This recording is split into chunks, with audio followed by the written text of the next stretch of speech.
Assassin's Creed Odyssey greatly expands upon the RPG stylings of its predecessor. Not only is the game's world much bigger, but there's a wealth of new mechanics and systems in place to play with. Dialogue choices give you more freedom to guide the direction of your journey in subtle yet meaningful ways. A territory system has you aligning yourself with the competing powers of the Peloponnesian War to carve out the land, and this is in addition to the variety of improvements that have been made to pre-existing systems from Origins. If you're a returning Origins player or a newcomer entirely, a lot of the new features and mechanics may perplex you. To help give you more clarity over all the new systems in Odyssey, we've gathered 11 tips that should help you become the best Spartan mercenary / proto-assassin you can be.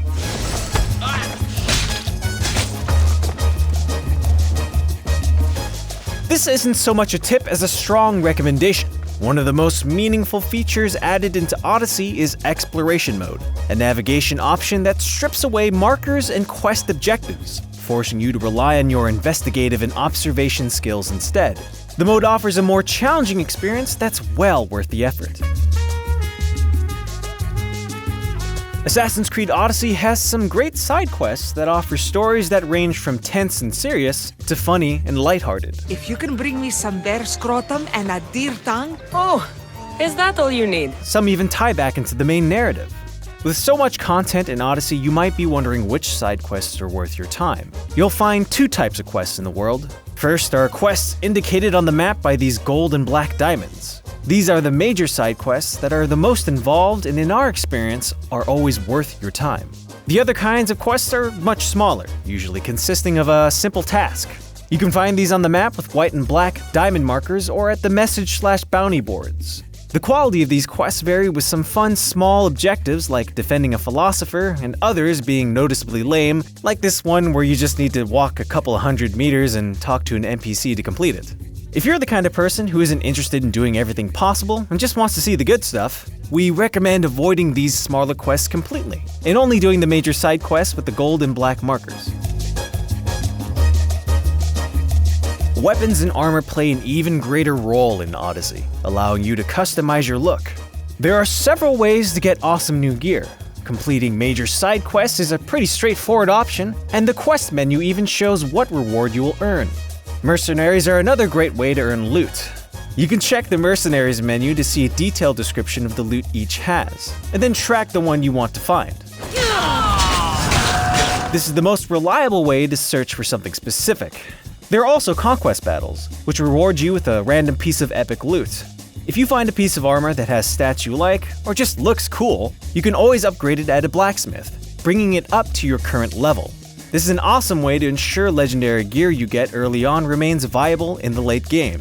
You can even enhance gear further with engravings, which give you bonuses like increased damage against certain enemy types or boosts to specific abilities.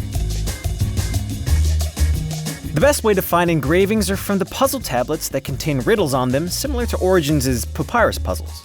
Following the clues to the treasure rewards you with a new engraving. Engravings can then be upgraded by completing an associated goal or challenge, so keep an eye on those to maximize their potential. Engravings aren't just one-time use items either, so don't worry about saving one for later and just put it on. You can also swap engravings whenever you want, but it will cost you a small fee. If you're the sort of person who likes to pick up everything that comes your way, you're liable to start stockpiling weapons and armor really quickly. Don't hold on to that stuff. Make sure to break it down for resources in the inventory menu or to visit merchants to sell them for a reasonable profit. You never want to be hoarding items, as you'll need the money and resources from selling or dismantling to better your current loadout and ship. You'll also accumulate a bunch of items that serve no purpose other than to be sold at a shop. Make sure to offload these under the option of Sell All Trade Goods in the Sell menu. Unlike Origins, Odyssey allows you to acquire and swap abilities. If you're looking for some suggestions, we've got them. Shield enemies can be a real pain in a large fight, so pick up Shield Breaker, which lets you rip their shields off and hit them with it for damage. If you want to take care of captains or enemies with large health bars quickly, get Hero Strike, which uses the damage statistic normally used for assassin attacks. If you prefer the stealthy approach though, Rush Assassination lets you break the laws of physics by throwing your spear and then basically teleporting next to your target. You can also chain this attack, making it a handy way to take out a base in a quiet and efficient manner. Critical assassination is also key as it lets you deal more damage, allowing you to assassinate high-level enemies. Finally, you should get the Spartan kick, which is perfect for knocking enemies off cliffs or walls and is also just really fun.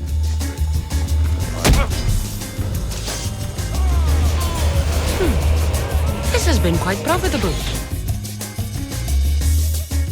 Being able to respec at any time is a useful new feature that lets you experiment with different character builds. So if at any moment you think you've dumped too many points into one category over another, simply hold down the left stick in the skills menu to reallocate all the points you've earned thus far. Collecting resources and materials is a major component of Odyssey. You need them to upgrade your equipment and ship. Thankfully, it's not much of a headache to collect these resources. For starters, you always want to dismantle unused equipment for materials. You also have the option to sell equipment to vendors, but the resources are much more valuable than the money, which you'll still earn in other ways. You'll find common resources like wood in forests and iron in caves, but if you really need more, vendors will also sell them. A hot tip is to always loot war supplies before you burn them in an enemy camp. These carry large quantities of materials and you don't want to miss out on them.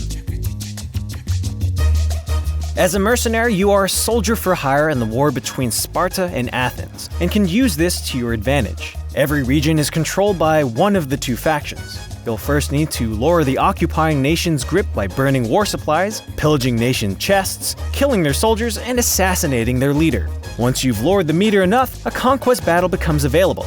You can then fight for either side by visiting their camp. Yes, you can side with the army whose supplies you just spent the last few hours burning down. I guess they're a forgiving bunch.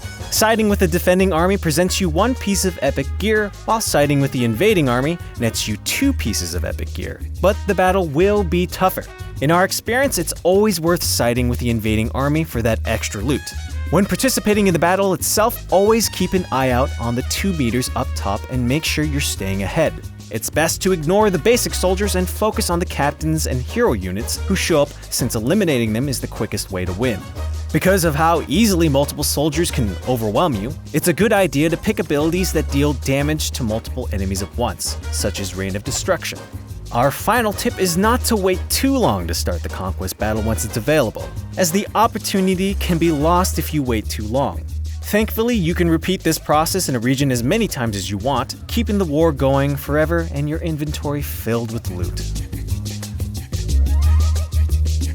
If you're a traditional Assassin's Creed player, chances are you might not notice that there are manual and quick save options in Odyssey. Given the more pivotal choices you'll make as the game progresses, you may want to backpedal a few times. Fortunately, the game is not too brutal when it comes to autosaves, but make sure to utilize this feature in order to give yourself a proper backup plan when events go south on account of a horrible decision you made.